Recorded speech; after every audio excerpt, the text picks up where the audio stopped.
చెప్పేటువంటి ఆ యొక్క సేవకుడు ఏం చెప్తాడు, బోధించేటువంటి సేవకుడు ఏం చెప్తాడు? గత రాత్రంతా నేను ఉపవాస ప్రార్థనలో ఉండి కనిపెట్టగా సంఘానికి దేవుడు వర్తమానం ఇది అందించాడు. ఇది అందించాడు. చెబుతున్నటువంటి నేనైనా ప్రతి సేవకుడైనా అదే మాట చెబుతాడు. కానీ తండ్రి చెప్పినటువంటి మాట అదేనా ఏ విధంగా అర్థమవుతుంది? ఆయన చెప్పినటువంటి ఆ మాట సాక్ష్యంలో కనిపించాలి. హల్లెలూయా.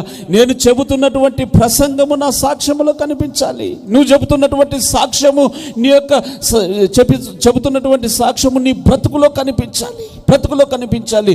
నువ్వు జరిగిస్తున్నటువంటి కార్యములు ఆయన ద్వారా వినిపించినటువంటివే, ఆయన నీకు చెప్పినటువంటి మాటలే అన్న రీతిగా ఉండాలి. ఆయన చెప్పినది ఒకటైతే నువ్వు జరిగిస్తున్నది ఒకటి, నీ ప్రవర్తన